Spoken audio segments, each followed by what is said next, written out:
പാടവരമ്പത്ത് ഉയർത്തപ്പെട്ട ചങ്ങനാശ്ശേരി അതിരൂപതയിലെ ഒരു ദേവാലയത്തിന്റെ മുൻഭാഗത്ത് ഞങ്ങൾ എത്തിച്ചേർന്നിരിക്കുകയാണ്. പച്ചപ്പ് വിരിച്ചു നിൽക്കുന്ന മനോഹരമായ പാടം, അതിന്റെ സൈഡ് ഭാഗത്തായിട്ടാണ് ആകാശം മുട്ടെ ഉയർന്നു നിൽക്കുന്ന പുതിയ ദേവാലയത്തിന്റെ നിർമ്മിതി നടത്തിയിരിക്കുന്നത്. ഈ ഒരു എപ്പിസോഡ്, ഈ ഒരു പാദ്രീസ് യാത്രയിൽ പുറത്തിറക്കുവാനുള്ള പ്രധാന കാരണമെന്ന് പറയുന്നത് എന്റെ ബാച്ചുകാരനായ ജിയോ അവണൂർ എന്ന് പറയുന്ന ചങ്ങനാശ്ശേരി അതിരൂപയിൽപ്പെട്ട വൈദികനാൽ നിർമ്മിക്കപ്പെട്ടു എന്നുള്ളത് കൊണ്ട് മാത്രമാണ്.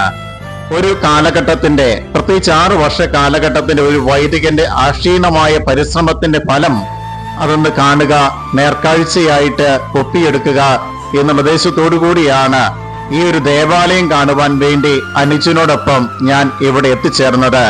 ദീർഘദൂരം യാത്ര ചെയ്യേണ്ടി വന്നു, എങ്കിലും ഞങ്ങൾക്ക് മടുപ്പ് അനുഭവപ്പെട്ടില്ല.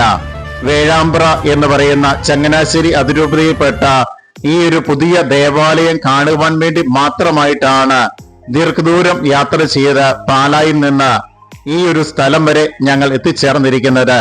സഹവാടിയുടെ അക്ഷീണമായ പരിശ്രമത്തിന്റെ ഫലമായിട്ടാണ് ഈ ഇടവക ജനങ്ങൾക്ക് ഇത്ര മനോഹരമായ ഒരു ദേവാലയം ഈ ഒരു ഭാഗത്ത് നിർമ്മിക്കുവാൻ സാധിച്ചിരിക്കുന്നത്.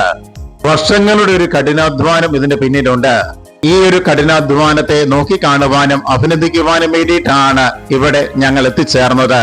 ഞങ്ങൾ എത്തിച്ചേർന്ന അവസരത്തിൽ ഇവിടെ കുടുംബ നവീകരണ ധ്യാനം നടന്നുകൊണ്ടിരിക്കുകയാണ്.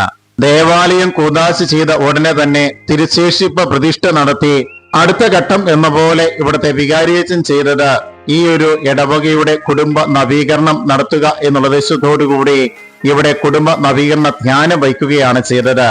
ഈ ധ്യാനത്തിൽ പങ്കെടുക്കുന്നവരെയാണ് നമുക്ക് ദേവാലയത്തിനുള്ളിൽ കാണുവാൻ സാധിക്കുന്നത്.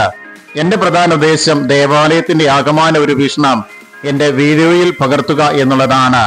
ഇപ്പൊ നമ്മൾ കണ്ടുകൊണ്ടിരിക്കുന്ന മനോഹരമായ അൾത്താരയാണ്. ഒത്തിരിയേറെ പാരമ്പര്യങ്ങൾ കാസൂക്ഷിക്കുന്ന ഒരു രൂപതയാണ് ചങ്ങനാശ്ശേരി അതിരൂപത. ആ പാരമ്പര്യങ്ങൾക്കെല്ലാം ഒത്തവണ്ണമാണ് ഈ ഒരു അൾത്താരയുടെ നിർമ്മിതി പോലും നടത്തിയിരിക്കുന്നത്. അതിമനോഹരമായ അൾത്താര, അതിരൂപതയായതുകൊണ്ട് അതിമനോഹരമായിട്ട് തന്നെയാണ് ഈ ഒരു അൾത്താര പോലും എനിക്ക് കാണപ്പെട്ടത്. വേഴമ്പ്ര എന്ന് പറയുന്ന സെന്റ് പോൾസ് ചർച്ചില് സാധാരണ ആളുകളാണ് ഉള്ളത്. എങ്കിൽ പോലും ഒത്തിരിയേറെ ആളുകളുടെ ഒത്തിരി നാളത്തെ പരിശ്രമത്തിന്റെ ഫലമായിട്ടാണ് ഈ ഒരു മനോഹരമായ ദേവാലയം ഈ ഒരു സ്ഥലത്ത് പണികഴിപ്പിക്കുവാൻ സാധിച്ചിരിക്കുന്നത്. അതിന്റെ പരിശ്രമം നമുക്ക് മനസ്സിലാക്കാവുന്നതേ ഉള്ളൂ. ആളുകളുടെയൊക്കെ നല്ല ഒരു സഹകരണം, ഒത്തൊരുമ, കൂട്ടായ്മ ഒക്കെ ഉണ്ടെങ്കിൽ മാത്രമാണ് ഈ ഒരു പള്ളിപ്പണി യഥാസമയം പൂർത്തീകരിക്കുവാനായിട്ട് സാധിക്കുകയുള്ളൂ. ഈ ഒരു വീഡിയോയുടെ ആരംഭത്തിൽ ഞാൻ സൂചിപ്പിച്ചതുപോലെ പാടവരമ്പത്താണ് ഈ ഒരു ദേവാലയം നിലകൊള്ളുന്നത്. അതുകൊണ്ട് തന്നെ ഇതിന്റെ പൈനിങ്ങിന് വേണ്ടി തന്നെ നല്ല ഒരു തുക മുടക്കേണ്ടി വന്നു എന്നുള്ള കാര്യം വികാരിച്ചിൽ നിന്ന് ഞാൻ മനസ്സിലാക്കുകയാണ്. ഒരു കാലഘട്ടത്തിലും ഒരു രീതിയിലും നാശനഷ്ടങ്ങൾ സംഭവിക്കാത്ത രീതിയിൽ നല്ല പൈനിങ്ങിനോടുകൂടിയാണ് ഈ ഒരു ദേവാലയത്തിന്റെ നിർമ്മിതി ആദ്യ കാലഘട്ടം മുതൽ നടത്തിയിരിക്കുന്നത് എന്നുള്ള കാര്യം വികാരിയച്ചൻ എന്നോട് പങ്കുവയ്ക്കുകയാണ്. പാടവരമ്പത്തിന്റെ അങ്ങേ അറ്റത്തുനിന്ന് ഈ ഒരു വീഡിയോ ചിത്രീകരണം ഞാൻ നടത്തുകയാണ്. അതിമനോഹരമായ ദൃശ്യഭംഗിയാണ്. അകലെ കാഴ്ച പോലും എനിക്ക് കാണപ്പെടുന്നത്. ഏക്കർ കണക്കിന് സ്ഥലത്താണ് ഈ ഒരു നെൽപ്പാടം നിലകൊള്ളുന്നത്. ചുറ്റുപാടും കണ്ണോടിക്കുമ്പോൾ നോക്കത്താ ദൂരത്തോളം ഈ നെൽപ്പാടം നിറഞ്ഞു നിൽക്കുകയാണ്. അതിന്റെ സൈഡ് ഭാഗത്താണ് ഈ ഒരു ദേവാലയം നിലകൊള്ളുന്നത്. അതുതന്നെയാണ് ഇതിന്റെ ഏറ്റവും വലിയ മനോഹാരിത അടങ്ങിയിരിക്കുന്നത്. അത് ഇമവെട്ടാതെ എന്റെ ക്യാമറയിൽ ഞാൻ പകർത്തിക്കൊണ്ടിരിക്കുകയാണ്. അകലിൽ നിന്ന് നോക്കി കഴിയുമ്പോൾ അതിന്റെ മുഖഭാരം പോലും വളരെ മനോഹരമായിട്ട് കാണപ്പെടുകയാണ്. ആകെ ഈ ഒരു ദേവാലയത്തിന്റെ ചെറിയ ഒരു കുറവ് എന്റെയും അനുജന്റെയും നേർക്കാഴ്ചയിൽ കണ്ടത് ഈ ഒരു വീഡിയോയിൽ പങ്കുവെക്കുവാൻ കൂടി ഞാൻ ആഗ്രഹിക്കുകയാണ്. ഇപ്പോൾ പുതിയൊരു ഗ്രോട്ടോ ദേവാലയത്തിന്റെ മുൻഭാഗത്തായിട്ട് പണിയുന്നത് നമുക്ക് കാണുവാൻ സാധിക്കും. ഗ്രോട്ടോയല്ല, കുരിശുപള്ളിയാണെന്ന് തോന്നുന്നു. ഏതായാലും ആ ഒരു ദേവാലയത്തിന്റെ ആകമാനമുള്ള ഒരു ഭംഗി കളയുവാൻ അത് കാരണമാകും എന്നുള്ള കാര്യവും ഞാനും അനുജനും ഒക്കെ പങ്കുവെച്ച ഒരു കാര്യമാണ്. ആ ഒരു ഗ്രോട്ടോയുടെ നിർമ്മിതി ചിലപ്പോൾ സ്പോൺസർ ലഭിച്ചതാകാം. ഏതായാലും അത് മറ്റൊരു വശത്തേക്ക് മാറ്റിവെക്കുകയാണെങ്കിൽ ഫ്രണ്ടിൽ നിന്നുള്ള ഈ ഒരു ദേവാലയത്തിന്റെ വ്യൂ അതിമനോഹരമായിട്ട് കാണപ്പെട്ടേനെ.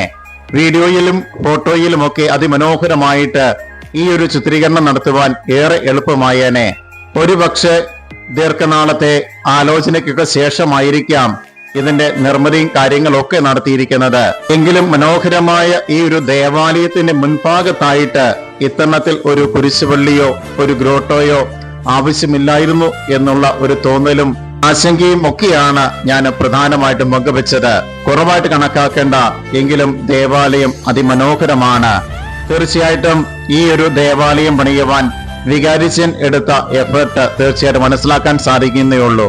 ആകാശമുട്ടെ തലയെടുപ്പോടുകൂടി എന്നും ശോഭമങ്ങാതെ നിലനിൽക്കുവാൻ സർവശക്തനായ ദൈവം എല്ലാ അനുഗ്രഹങ്ങളും നൽകുമാറാകട്ടെ എന്ന് പ്രത്യേകമായിട്ട് ആശംസിക്കുകയും പ്രാർത്ഥിക്കുകയും ചെയ്യുകയാണ്. ഒരിക്കൽ കൂടി ഈ പാഠപരമ്പത്തുള്ള ഈ ഒരു ദേവാലയത്തിന്റെ ഭംഗി ആകമാന ഒരു വിഷൻ നടത്തിക്കൊണ്ട് ഈ ഒരു വീഡിയോ സമാപിപ്പിക്കുവാൻ ഞാൻ ആഗ്രഹിക്കുകയാണ്. വികാരിയച്ഛന് സ്നേഹപൂർവ്വം അഭിനന്ദനങ്ങൾ.